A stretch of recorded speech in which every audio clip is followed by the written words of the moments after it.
courte biographie de Luisa Picarretta pour les âmes pressées.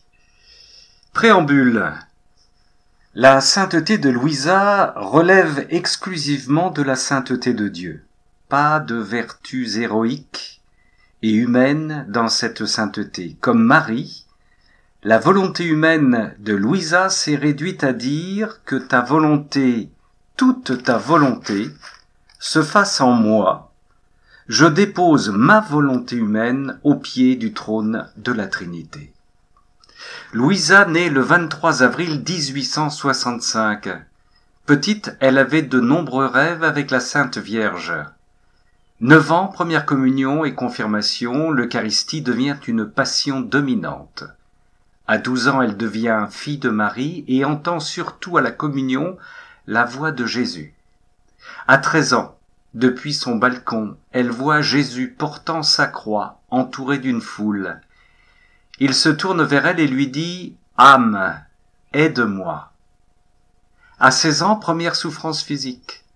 À 17 ans, elle commence à garder le lit par intermittence et commence à vomir sa nourriture. Par la suite, elle vivra sans nourriture et sans eau. À 22 ans, elle garde le lit en permanence.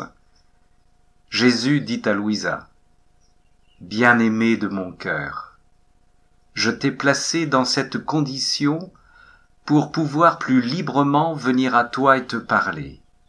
En effet, dès le commencement, je t'ai libéré du monde extérieur et des occasions d'avoir affaire aux créatures. Si je ne t'avais pas confiné à ce petit lit, tu n'aurais pas le bénéfice de mes fréquentes visites.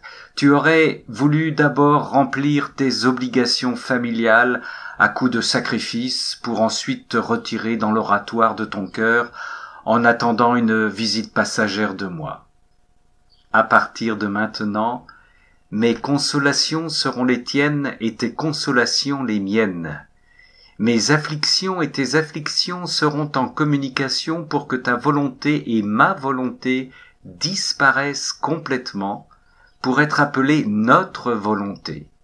Livre 1. Toujours à 22 ans, Luisa est unie à Jésus par des épousailles mystiques. À 24 ans se produit le prodige des prodiges. Luisa reçoit le cadeau de la divine volonté.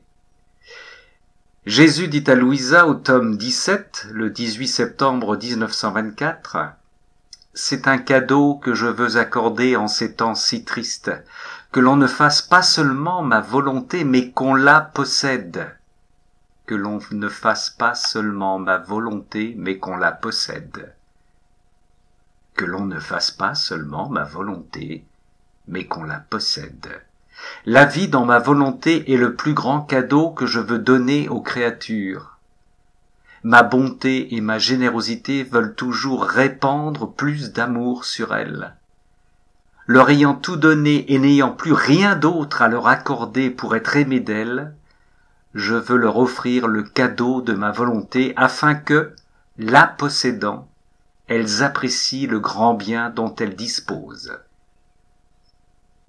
À 34 ans, par obéissance à son Seigneur et à son confesseur, Luisa commence à écrire. Pendant 40 ans, elle rédige les enseignements de Jésus, son professeur.